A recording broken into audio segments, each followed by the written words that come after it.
Welcome to Healthy Living, Happy Life, the podcast that helps women to navigate midlife and menopause, rediscover who you are, and create your best life yet. I'm Denise Stegall, and I am so glad that you are here with me today. So today we're going to talk about a topic that is not always discussed in the boardroom for those of us who are still working in careers. It's also not discussed very often with our friends over coffee. It may be, but it probably should be more. We are going to talk a little bit about how to rediscover a better sex life in midlife. And my mother is mortified just by me saying those words out loud. Because, we grew up in a time where this was not something that we talked about. And in our lives, those of us who are in midlife now, we kind of grew up in, we're 80s girls and guys, but, we grew up in the 80s, right? Those were our, teens, teen years into our early 20s. And we really didn't have conversations like this with our friends, our parents, our mothers. Talking about menopause to my mother was like, oh, she really doesn't think she went through it. That's how deep those conversations went. But at this stage, our careers, whether, full-time career, part-time career, kids, no kids, responsibilities that have really taken center stage for years, we're at a place where it's like, okay, you know what? I've done all of this, but now it's about me, connection, pleasure, intimacy. And I do actually talk about intimacy in another podcast episode because it's a little bit different from, sex and intimacy goes together, but they are also two separate things. But midlife, as we know, brings change. It also brings opportunity to reawaken some passion and confidence in ways that maybe never explored before, right? So let's get real here. Let's get comfortable and let's talk about some ways that you can reconnect with your body, your desires, and your partner. So what is really happening here in this shift, right? By the time we hit our 40s, mid 40s, 50s, and beyond, our bodies have gone through major transformations. Whether you've had kids, no kids, menopause, all the things that happen in life, right? Hormonal shifts from menopause, drop in estrogen, affects our libido. I mean, there was a time where I thought my libido was on permanent vacation. But there's also physical discomfort and mood swings, right, that all come with that. Emotional changes. If you've had kids and now they're away in college, you're an empty nester. Possible career transitions. I know a couple of people who I've spoken with whose jobs were done away with at their company. And all of a sudden they had to take a job, that a less paying job or not have a job at all, right? And then, of course, there are people who are looking to retire, right? Or just relationship shifts. All of these things can impact our intimacy, and that's part of what we're talking about today. Stress, big part of challenges that we may have with our partners when it comes to sex, right? Body image. Okay, ladies, we're not 20 anymore. Our bodies are never going to look like that again. That doesn't mean that they can't look healthy and fit and have good muscle tone, right? And love the body that you're in, right? But also there's fatigue. We tire easier. Maybe we're not sleeping as well through the night. And just, that kind of really disconnects you from, feeling sexual or feeling attractive to our partners. Now, that's us thinking that. That's not them thinking that, right? Because if we don't talk to them about that, how would we know, right? Does this sound familiar to you? Yeah? Uh-huh. I'm preaching to the choir. Yes, I know. But truly, there is good news, right? We know that this isn't the end, right? Midlife is a transition. For most of us now with menopause, I'm now postmenopausal. Postmenopausal, I potentially have 33 more years based on, some tracker that I did, my longevity. I have at least 33 more years of life left to live. You better believe I want them to be good years, right? So midlife is not the end of a fulfilling sex life, right? In fact, it could be the beginning of something better, deeper, more passionate, and more intimate. But you have to be open to embracing it, right? Kids are out of the house, try something different. You never know, right? Without, try something different. Just make sure that, when they're coming home. So this all starts, I say this time and time again, because what I do with my clients, I work on nutrition and I work on mindset first and foremost. Those are the two places where we begin. And this all begins with self-connection, connecting to yourself. Before you can even think about being intimate with your partner, you have to be focused on your relationship with you, how you feel, how you feel about yourself when you look at the mirror in the mirror. All of those things are important. And questions to ask yourself: are you prioritizing your self-care? Right? It's not just bubble baths and bonbons, right? Do people even eat bonbons? I don't even know what a bonbon is, by the way. If anybody wants to let me know what a bonbon is, please send me a note. But truly, self-care is about nutrition, it's about movement, it's about sleep, it's about stress reduction, all of those things. Of course, I do talk about it in my book. I know, terrible plug here, everyone, for Healthy Living, Happy Life. Oh, wait a minute, name of book, name of podcast. There's a reason. I talk about all of those things. Eat real food, make good decisions, and be accountable. Guess what? If you're eating real food, you're taking care of the nutrition. If you're making good decisions, you're moving in a way that is helpful for your body. You're strength training, you're getting some cardio, you're going outside in the sun and getting, vitamin D, right? You're sleeping better. And ladies, if you're struggling with hot flashes and that's keeping you awake, that's something that you really do need to address, because sleep is essential. It's always essential. But at this stage in life with our hormones, we know that with less sleep, our cortisol levels, another hormone, goes up. Our leptin and ghrelin start to get unbalanced, and those are the hormones that tell us whether we're hungry or we're full, right? So what happens is all of a sudden we feel hungry more often. It's because those hormones are out of balance. And then, of course, stress relief. Are you meditating? Are you just taking time to just be quiet? Walking out in nature, whatever it may be. Today's actually a beautiful day here. And after our podcast, I am going to go out and spend some time in the sun. I don't think it's really warm, but it's a beautiful sunny day. Ask yourself, are you moving your body? I talk about this. It's the biggest part of, to me, one of the biggest things that I find when I don't feel like I have any energy, or if I'm kind of in a kind of mood, as soon as I start moving my body, it makes me feel strong. It makes me feel vibrant. It brings me energy. This morning, I got up, I guess it was about 7:15, and my husband was home. So we decided, let's go in the hot tub, we'll chat a little bit. Well, an hour later, we're still chatting. And so I got my day started a little bit later than I normally would. But because I had been in this hot tub and nice and relaxed, I really didn't feel like getting a workout in. Kind of felt lazy at that point, and which is not typical of me. I like to get up and do my workouts in the morning.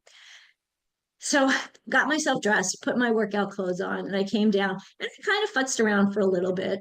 But I got on my elliptical, and I always warm up with on my elliptical no matter what I'm doing. I got on the elliptical and I started moving and I started grooving. I had my AirPods on. I was listening to Green Day. I always listen to Green Day when I'm running. But for some reason, when I'm on the elliptical, I've been listening to Green Day also. A lot of great upbeat music. Upbeat music made me feel good. Guess what? All of a sudden, felt really good. And I was kicking butt on the elliptical. I finished my warm up. I got my workout in and got back on track. So movement is such a big part of self-care. And, we don't think of it as, we don't always think of it. We think of it as something that we have to do. The more we find things that we enjoy and movement becomes something that we want to do, the more you'll enjoy it, right? This is a hard one for a lot of women. Am I embracing my body for what it is now, rather longing for what it used to be? Right? I said that before, we're never going to be 20 again, right? This is the first time I've been 53. My body looks different. Now, do I still have muscle tone? Yeah. Why? Because I'm strength training, right? I still have lean muscle. I also have great cardiovascular um, uh, abilities because I run. I'm not running as fast or as far as I used to, but I'm still running. I'm still doing the things that make me feel good and that make it, when I look in the mirror, I'm proud of that body. It's not perfect, but it's my body and it's doing the things that I'm asking it to.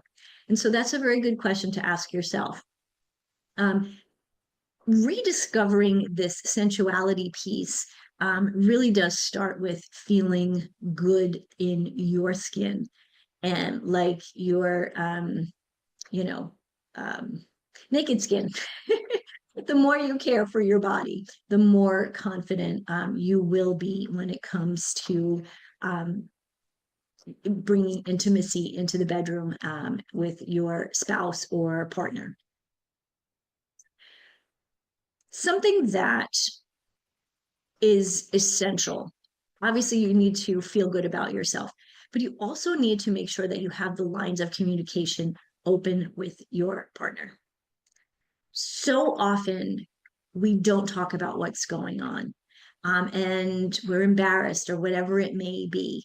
We grew up in a time where we just didn't talk about sex, or we kind of talked about it when we were kids, and when we were teenagers, and we kind of laughed about it before we actually really knew what it was and what it meant, right? And again, when you were in your 20s and 30s, it's a lot different. It was a lot different than it is now.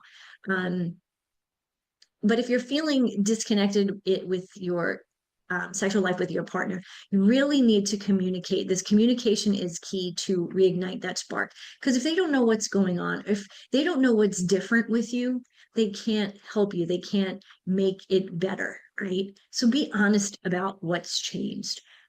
Share your desires and fears, and wait, what makes you feel comfortable and connected, and what makes you feel the opposite, disconnected and uncomfortable, right? Because there are times, things that we liked before, we don't like anymore. They just don't feel good anymore, right? And I think it's really important to approach this in midlife with a more curious attitude and less with expectation, right? Curiosity is the thing that will bring you together, right? And vulnerability is sexy, right? It builds trust, it builds connection, builds deeper passion. And isn't that what we're looking for at this stage in life with our partners? So, yes, it is. I know, preaching to the choir here. I know. So let's just quickly address some of the physical changes with what's going on and a couple of things that we can do to kind of fix it, right? We can't fix menopause, right? It's just happening. It doesn't go away.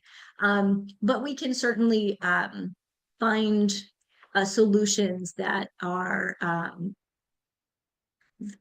that'll work for us, right? Vaginal dryness, reduce libido, discomfort. All of these things are solvable, right? I think it's really important to understand that just because this is what you're experiencing today doesn't mean that this is what you're going to have to experience for the rest of your life, right? Dr. Sarah Mitchell, she's a board certified gynecologist, and she shares this little nugget. The key to navigating midlife change is education and openness. And sometimes that education is we need education. Sometimes we need to educate our partners. So there are effective treatments and strategies that are available, right? It starts with seeking help, whether that's your gynecologist, whether it's a functional medicine doctor, whether it's connecting with somebody like me, a longevity concierge. But really, it starts with seeking help and knowing that you're not alone.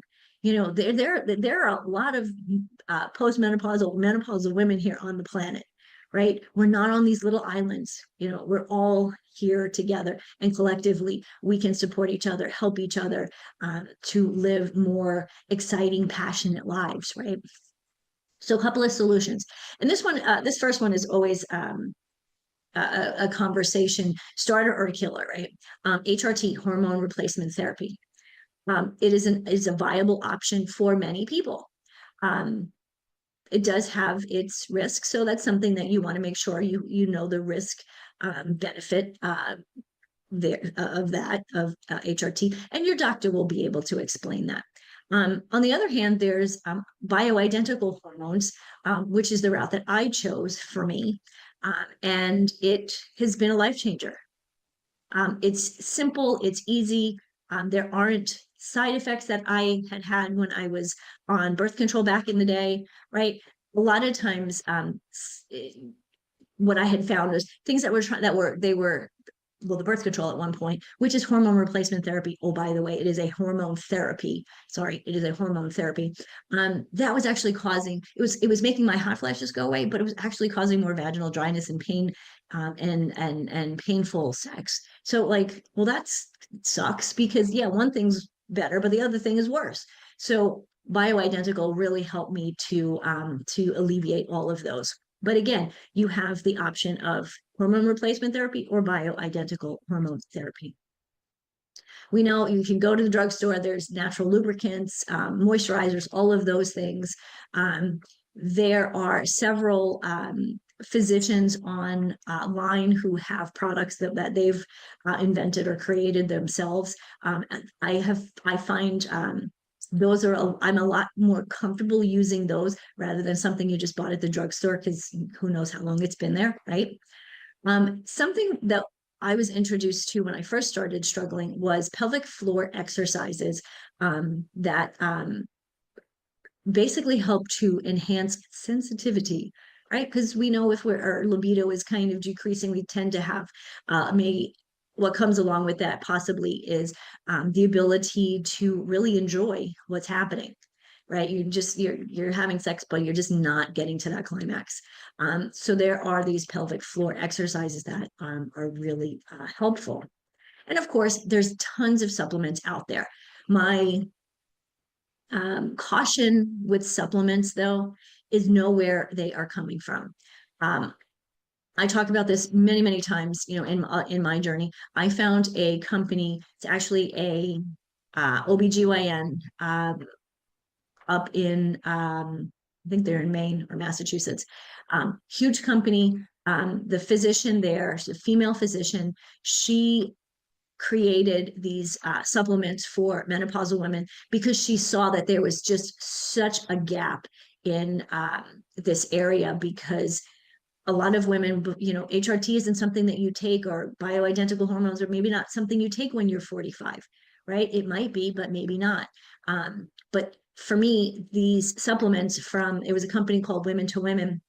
They've now changed their name, but this supplement was fabulous. I took it for 10 years and it was great. At that point, my body was continued to change and I needed to do something a little bit more intense, but some of the supplements that are out there are fantastic. Again, this is something that I would say, don't go to your local drugstore and buy anything that people tell you. A lot of these supplements, Primrose, for example, my mother's doctor, a gynecologist, told her that she should use Primrose because it's good for the lady parts. Really, that was an OBGYN saying this. But the problem was my mom got this bottle of Primrose and she got it from a reputable company, one that we do trust. But it said on the bottle, the directions were take 1 to 6 daily. Do you take 1? Do you take 6? How do you know what to take? And then how do you know what's going to interact or not interact? So that is one of the things that I really do recommend when it comes to supplements. Really know what you're taking and where it's coming from. Truly, with any of these things that you do, taking action is empowering, right? You deserve to feel comfortable. You deserve to feel confident. You deserve to feel sexy, right? Yes, you do. So let's embrace this newness, okay? We know what worked in our 20s and 30s ain't working now, right? What excited you then just doesn't do it for you now, right? A lot of our desires now really it comes in by our our brain and our thoughts and our feelings. And so when you're 20 and 30, that's not even where your mind is. But at this stage in life, we're older, we're wiser, and that's great. This is a chance for us to explore, redefine, and expand what intimacy and sex is for us. So try something new, experiment, have fun. Like if you're with your partner for 20 something years, why not try something different and have something fun, right? Incorporate some mindfulness into this because I do believe that when you are comfortable with what you're thinking and what your partner is thinking and what you're embarking on, that's really important, and it really does deepen your connection. So the other day, my mom doesn't really know what I do. I swear she doesn't, because she's always sending me books. Oh, this doctor wrote a book on menopause, or this person wrote a book on menopause. So she was looking in the AARP magazine, which of course I get. My husband's over 55 and I'm 53. And actress Naomi Watts she was on in the magazine, and she's written a book. And so she sort of shared this funny story. And I really got a kick out of it because I totally understood where she was coming from. So this is the quote. During my first intimate moment with my now husband, I was so self-conscious about my hormone replacement patch that I tried to discreetly remove it. He noticed and joked about his own signs of aging. That lighthearted moment was one of the most romantic things I've ever experienced.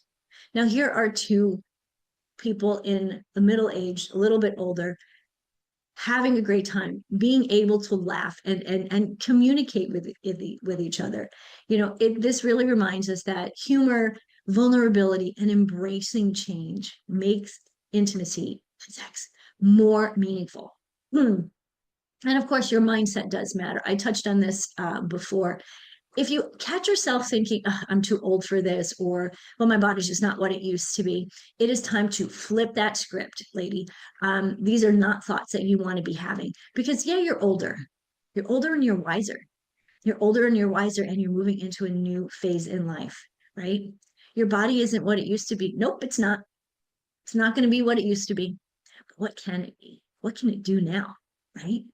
So really listen to how you're speaking to yourself, because this connection that you have with yourself is going to deepen that connection that you have with your partner. And truly, positive mindset is transformative. It's why I focus on nutrition and mindset with all of my clients, even the ones who come to me and say, Denise, I want to lose weight.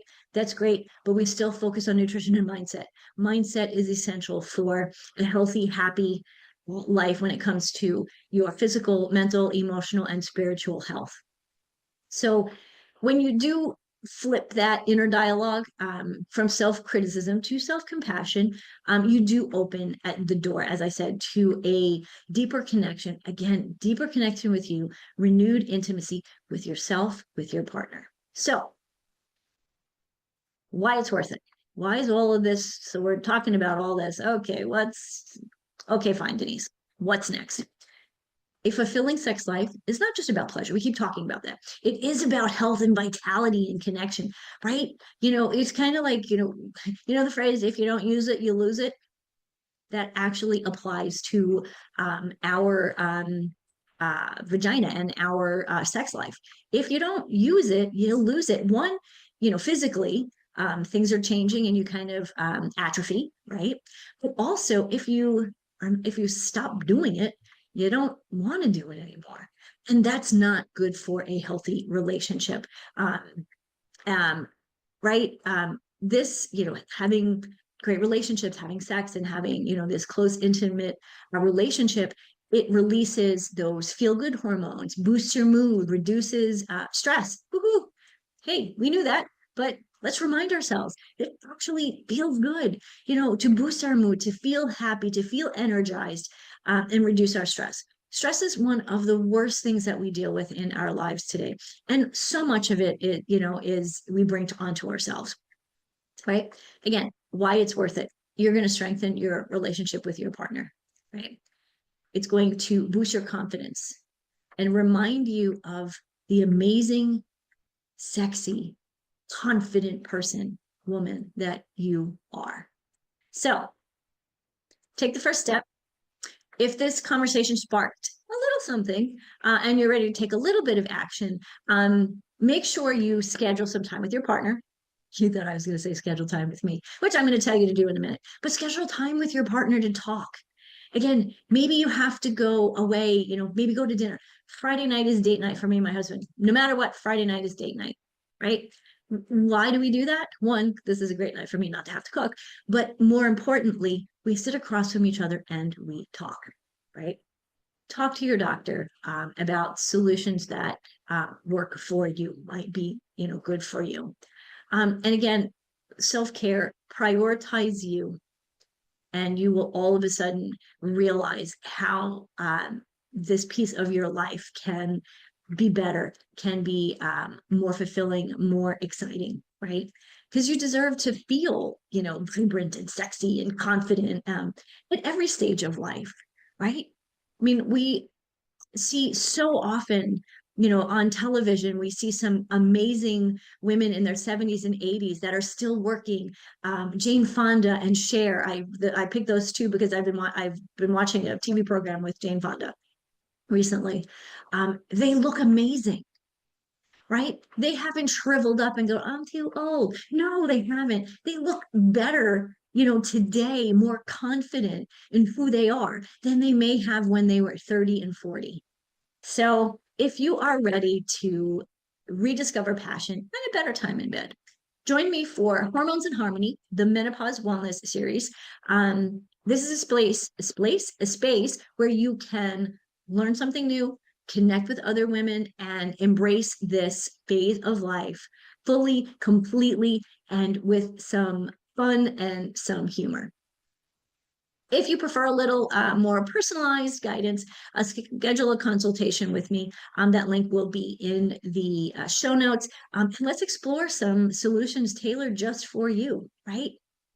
Intimacy isn't what used to be, right? It's about what it can be. And let's get curious about that, right? Let's make this stage of life the most fulfilling yet, okay? Thank you, everybody, for listening, for being here. If you liked this episode, please make sure to subscribe, leave me a review, and share it with a friend who may need to hear this, okay? Thank you again. Until next time, everyone, I leave you with this: healthy living, happy life. Have a great day.